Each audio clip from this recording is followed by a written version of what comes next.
Kyle Kulinski went after Dave Rubin of the Rubin Report. You guys are going to be seeing that clip here. Check it out, and we're going to come back and talk about it. Kyle, do you see Dave Rubin as a charlatan? I have a special hate for him since I used to be a fan and thought he was honest, but he's really a hack. Yeah, I just think it's sad. One of the things I find funny is that he loves to do the, like, he talks about the free marketplace of ideas and open exchanges, but, like, he loves to talk about labels. Nobody loves labels more than Dave Rubin. It's just labels, labels, labels, labels, labels. It's like, okay, that's surface level bullshit. Talk about the actual policy substance. Talk about the actual issues. Let's talk about Medicare for all. Let's talk about free college. Let's talk about a living wage. Let's talk about ending the wars. Let's talk about marginal tax rates. Let's talk about all the issues. But I get the sense from him, it's always just surface level, like classical liberalism and libertarianism. And it's just like, he just throws a word salad of labels at you, and you're supposed to go, ooh, he's smart. He used labels. But yeah, I don't know. It's just sad.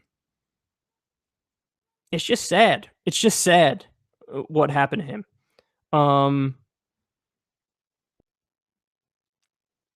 really don't know what else to say about it other than I guess he leans in a libertarian direction now, but he said he'd vote for Trump over Bernie or Elizabeth Warren, which is just like, what? I don't. And, you know, the other thing is they get so lost in the culture war. You know, like the culture war of like the social justice warriors with the pink hair on college campuses are fucking ruining everything.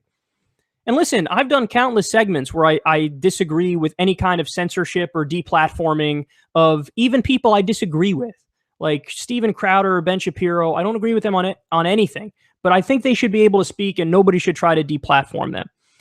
But I feel like they get so lost in that conversation of like, social justice warriors are bad, they're bad, they're bad, they're bad, they're bad, that like totally nowhere to be found on serious issues that are directly affecting the country, like, for example, Trump's tax bill, where 83% of the benefits went to the top 1%. He cut the corporate tax rate from 35% to 21% at a time when corporations are paying a historically low percentage of the tax burden.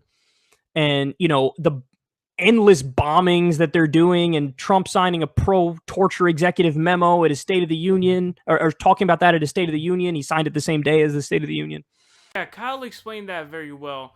Dave Rubin is very caught up in labels, and I do think that a big part of his marketing and his identity is labels. Without labels, I mean, his whole thing can't really run. And I think that, you know, and this is, when it comes from Kyle, you know, when he said, like, you know, it's sad what happened to him, he knows because, as you guys know, Dave Rubin obviously used to be a liberal on the Young Turks, and he was friends with Kyle. And Dave Rubin has basically done, as I've already exposed him, he's now receives money from the Koch brothers through Learn Liberty, which is one of the projects of the Institute for Humane Studies, which Charles Koch sits on the board of and has literally donated millions of dollars to. So Dave Rubin now has a partnership with Learn Liberty in which he's literally receiving Koch brother dollars. And he has now gone from being a liberal to a libertarian. And as I've already shown, he said that he supported Bernie Sanders and he called him a socialist, saying that, which means that he would be supporting socialism.